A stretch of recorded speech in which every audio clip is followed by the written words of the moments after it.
Salut les superstars, j'espère que vous allez bien. Moi ça va bien, ça fait un moment qu'on s'est pas vu. Je pense que je dis ça depuis quelques vidéos et tout, mais je vous jure que le fait d'avoir les cours à côté et YouTube c'est hyper compliqué à gérer. J'essaye vraiment de trouver un bon rythme et tout. Pour être plus active sur les réseaux sociaux, surtout Instagram et YouTube parce que j'ai complètement déserté. Aujourd'hui, comme vous avez pu le voir dans le titre, ça sera une vidéo histoire de la mode et on va parler de la maison Balenciaga. J'ai longuement hésité à faire cette vidéo parce que je trouve que Balenciaga c'est une marque hyper problématique, mais je me suis dit que ça serait intéressant de pouvoir connaître en fait l'histoire de cette maison-là et de voir aussi comment est-ce qu'elle a pu arriver à un stade où elle a connu le boycott total. Voilà, on va dire ça comme ça. Alors, avant que la vidéo commence, je vous invite déjà à vous abonner, ce qui est très important parce qu'on est 1216 à l'heure où je filme et je suis super contente. Malgré le fait que je sois pas active, il y a toujours des gens qui s'abonnent et tout et franchement, merci à vous.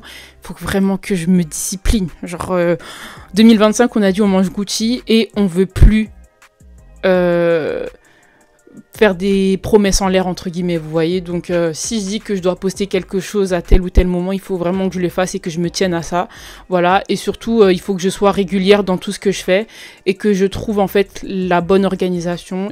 Je vous invite également à suivre le compte de mon magazine digital qui s'appelle The CLMB Magazine et d'ailleurs à la fin de la semaine ça fera 1 an que j'ai créé ce projet là et je suis trop contente et là je vous laisse avec la suite de la vidéo.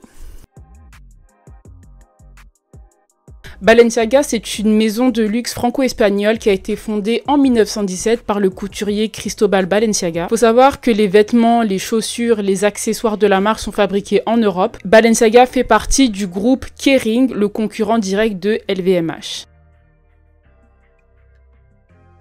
Cristóbal Balenciaga Eyzaguirre est né le 21 janvier 1895 à Guetaria, une petite ville dans le Pays basque espagnol, et il est mort le 23 mars 1972 à Xàbia, une petite commune dans la province d'Alicante. C'était un designer, un couturier et un très grand homme d'affaires espagnol. Il a grandi dans une famille modeste, il avait une sœur et 2 frères. À l'âge de 11 ans, il perd son père qui était pêcheur. Son intérêt pour la mode, il va se développer grâce à sa mère qui était couturière et en plus de ça, elle travaillait pour la famille des marquis de Casa Torres. Depuis sa jeunesse, il a toujours été en contact avec le métier de sa mère et avec la marquise. D'ailleurs, la marquise de Casa Torres l'a toujours encouragé et par la suite, elle deviendra l'une de ses premières clientes. En 1907, alors qu'il est encore très jeune, il parvient à travailler en tant que tailleur pour plusieurs établissements en relation avec la mode parisienne. À cause de la guerre civile espagnole, Cristóbal Balenciaga il décide de quitter l'Espagne et de s'installer en France.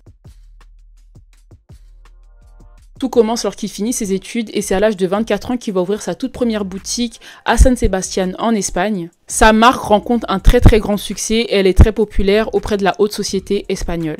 En 1937, Cristóbal Balenciaga décide d'ouvrir sa maison de haute couture au 10 avenue Georges V à Paris. D'ailleurs, son premier défilé de haute couture aura lieu la même année.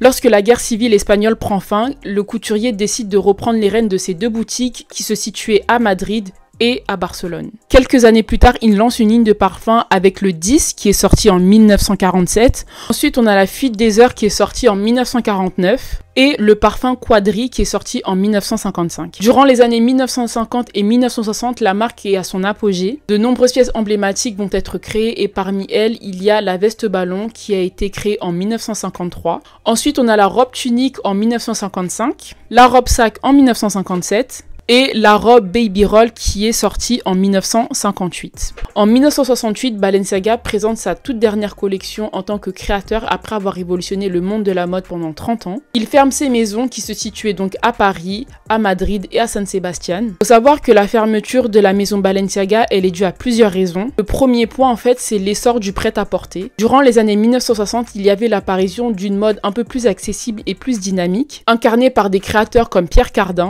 connu pour ses silhouettes futuriste, André Courrèges qui a apporté une vision avant-gardiste et dynamique du vêtement féminin, ou encore Marie Quant, la créatrice de la mini-jupe qui deviendra un symbole de la libération féminine. Il y a également la clientèle qui est un aspect assez important pour les marques de luxe. La clientèle en fait de la maison Balenciaga, elle se tournait vers des personnes qui étaient assez haut placées. Parmi elles, on avait la duchesse de Windsor ou encore l'ex-première dame des États-Unis, Jackie Kennedy, qui commençait à se tourner vers des styles un peu plus adaptés et moins formels pour leur époque. Un autre point aussi que j'ai trouvé en faisant mes recherches, c'est que Cristóbal Balenciaga était un homme extrêmement exigeant. et très perfectionniste. Et face à une industrie en pleine mutation, il a préféré se retirer plutôt que de s'adapter à tous ces changements.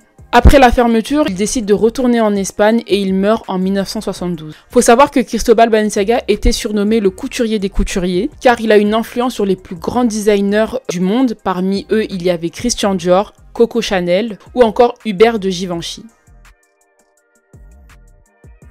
C'est en 1986 que la maison espagnole va faire son grand retour. C'est le groupe Jacques Bogart qui rachète la licence de la marque Balenciaga et il nomme Michel Goma, styliste et costumier français, à la direction artistique pour relancer la marque. Et l'année suivante, il y a une ligne de prêt-à-porter qui est lancée.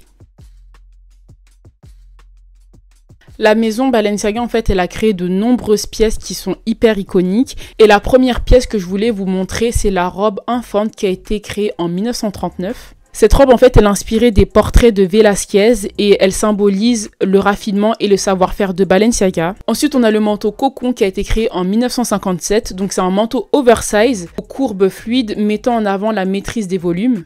En 2001, on a cette pièce absolument iconique qui se nomme la Baker Jacket. C'est une veste en cuir inspirée du style motard et c'était une création très populaire au début des années 2000. Ensuite, on a cette paire de chaussures que tout le monde connaît. Même les gens qui ne s'intéressent pas forcément à la mode connaissent forcément la Triple S. C'est une paire franchement qui a été hyper populaire. Là, je trouve qu'elle est plus trop mise en avant. Après, bon, ça fait quand même 8 ans qu'elle est sortie. La sneakers Triple S a été créée en 2017. Elle est inspirée des chaussures de sport des années 1990. Ensuite, on a le fameux sac Hourglass qui a été créé en 2019. C'est un sac structuré avec une forme incurvée et c'est un hommage aux coupes de Cristóbal Balenciaga. Et ensuite, on a le Kagol Bag ou le sac Kagol tout simplement qui a été créé en 2021. Cette création, c'est une version revisitée du City Bag inspiré des années 2000 avec des détails en métal et des clous. Le premier défilé que je voulais vous présenter, c'est la collection de haute couture printemps-été 1951. Ce défilé, en fait, il a introduit les nouvelles formes volumineuses avec des silhouettes loin du corps. Et il y a également l'apparition des robes tuniques et des lignes épurées qui influenceront l'industrie de la mode pendant les années 50 et 60. Le deuxième défilé que je voulais vous présenter sous l'ère de Cristóbal Balenciaga, c'est son dernier défilé qui datait du coup de 1968. Et il présentait ses tenues avec des silhouettes raffinées et sculpturales.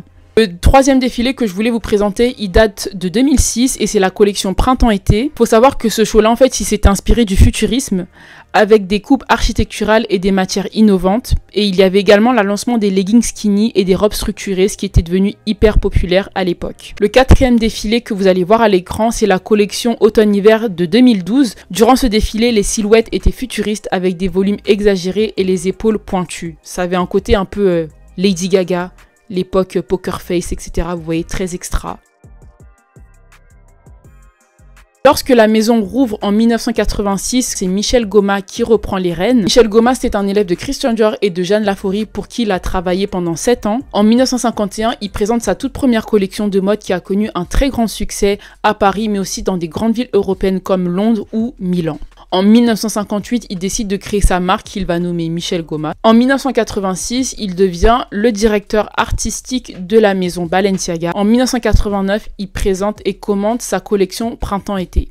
En 1992, son aventure avec Balenciaga s'arrête et c'est Josephus Timister qui lui succède. Né le 16 septembre 1962 à Maastricht aux Pays-Bas, sa passion pour le dessin se développe durant son enfance. Par la suite, il obtient un diplôme à l'Académie royale des beaux-arts d'Anvers. En 1987, de nombreux créateurs ont été diplômés de cette école et parmi eux, il y a Martin Margiela ou encore Anne Demely-Mister. Lors de son arrivée chez Balenciaga en 1992, le créateur hollandais a réussi à apporter un nouveau souffle et une nouvelle image, on va dire, à la marque, avec une collection de prêt-à-porter rajeunissante, tout en gardant le style sobre et structuré de la marque. C'est en 1997 que son aventure prend fin avec Balenciaga et c'est Nicolas Ghesquière qui lui succède. Nicolas Ghesquière est né le 9 mai 1971 à Comines. C'est un styliste et un modéliste français. Sa carrière en tant que styliste débute au début des années 1990. Il travaille pour des grands noms de l'industrie comme Jean-Paul Gaultier ou encore Thierry Mugler avant d'arriver chez Balenciaga. Durant sa période période chez Balenciaga, Nicolas Ghesquière, il a su créer une fusion entre les années 2000 et les créations des années 1950, avec une touche d'aisance, de charme mélangée au romantisme et au futurisme. C'est en 2012 que Balenciaga et Nicolas Ghesquière se séparent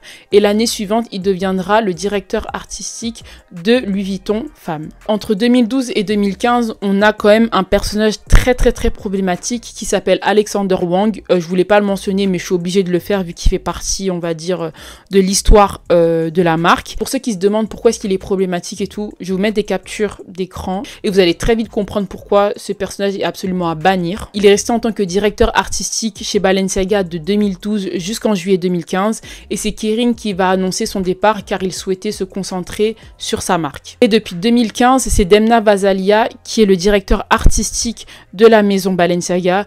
Lui aussi, il est très problématique et vous allez vite comprendre pourquoi parce que je vais en parler après. Il faut savoir que Demna Gvasalia, c'est un créateur géorgien qui est né le 25 mars 1991 à Sukhumi, donc en Géorgie. Avant d'arriver chez Balenciaga, il a travaillé chez Maison Margiela, Louis Vuitton. Et pour ceux qui s'intéressent à l'industrie de la mode, il faut savoir que Demna Gvasalia, c'est le fondateur de la marque Vêtements. Demna Gvasalia a redéfini l'ADN de la marque en créant des pièces avec des volumes et des coupes architecturales. Il a également popularisé les silhouettes oversize et asymétriques en s'inspirant à la fois du luxe et du streetwear. Il faut savoir que Demna Gvasalia, c'est l'un des premiers créateurs qui a su et qui a vraiment réussi à maîtriser la fusion entre le luxe et le streetwear avec des pièces comme des hoodies oversize que vous allez voir à l'écran, les sneakers speed ou encore les t-shirts XXL oversize que vous allez voir à l'écran. Malgré tout ce travail réalisé par le créateur géorgien, aujourd'hui la marque ne rencontre plus le succès qu'elle avait auparavant à cause d'une succession de controverses.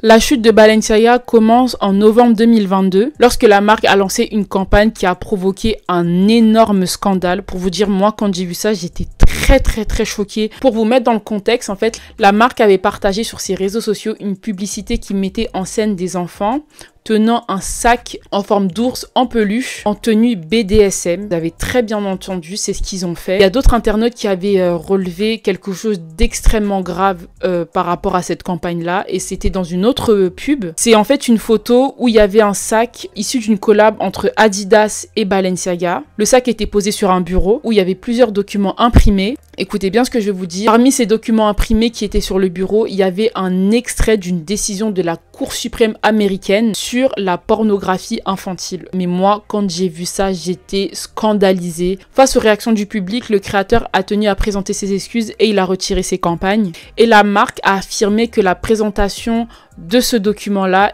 a été placée sans leur accord, que c'était une erreur de la part de l'agence qui était en charge du photoshoot et du styliste qui était en charge du décor. Balenciaga a décidé de porter plainte contre l'agence NorthX et le décorateur Nicolas Desjardins en les accusant d'avoir introduit ce document sans leur validation. Malgré ces excuses publiques, ce scandale a énormément affecté l'image de la marque. Il y a eu un rejet massif de la part du public et de nombreuses célébrités. Hormis ce scandale-là, ce qui a fait que Balenciaga a perdu, on va dire, en crédibilité, c'est aussi leur stratégie de marketing qui était vraiment basée sur la... Enfin, qui était... C'est toujours le cas selon moi, basé vraiment sur la provocation. La marque a mis en vente des baskets qui sont hyper abîmées. Elle a mis également en vente des sacs poubelles, des Crocs à des prix exorbitants. Moi j'ai pu voir qu'il y a des baskets qui coûtaient 1400 € alors que la paire elle est horrible. Enfin clairement faut se le dire, tu peux pas mettre autant pour quelque chose qui est aussi abîmé. Enfin bref. Moi, l'une des choses qui m'a le plus marqué aussi chez Balenciaga, c'est vraiment l'esthétique. Si vous me suivez depuis quelques temps maintenant, vous savez que je suis une passionnée et que ça fait des années que je regarde un peu tout ce qui est défilé, etc. Et Balenciaga, en fait, moi, ce qui m'a le plus choqué, c'est vraiment le changement au niveau de l'esthétique qui a été flagrant et qui s'est vraiment fait assez rapidement, je trouve, depuis l'arrivée de Demna Gvasalia. On est passé d'une esthétique sobre, sophistiqué, structuré, à quelque chose de complètement différent, de hyper sombre et de dystopique en fait. Maintenant, moi quand je pense à Balenciaga, je pense à quelque chose de sombre. Et je pense que ça a fini par lasser le public. Parce que si on remonte vraiment à la racine de la marque et à son ADN, Balenciaga c'est pas du tout ça. C'était une marque qu'on pouvait comparer à Dior, à Givenchy. La marque tente de se renouveler en créant des pièces intemporelles, c'est-à-dire qu'ils essayent vraiment de revenir aux racines.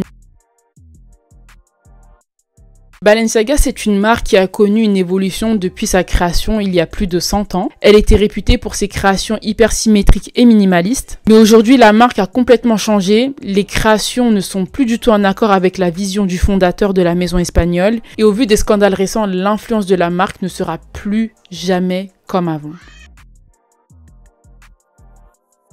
Voilà les superstars, c'est la fin de la vidéo. J'espère que vous avez pu apprendre plein de choses par rapport à Balenciaga. Et pour ceux qui n'étaient pas au courant du scandale, maintenant vous savez pourquoi j'ai longuement hésité à faire cette vidéo. Mais en tout cas, j'espère que cette vidéo vous aura plu. N'oubliez pas de vous abonner à la chaîne, c'est très important. Dites-moi ce que vous en avez pensé en commentaire parce que j'aime bien voir vos avis. En plus, j'aime trop voir ce que vous pensez par rapport aux vidéos, etc. Et vous connaissez notre slogan de fin de vidéo. Prenez soin de vous, prenez soin de vos proches. Aimez-vous, parce que c'est très important. Et on se retrouve à très très vite pour une prochaine vidéo. Salut!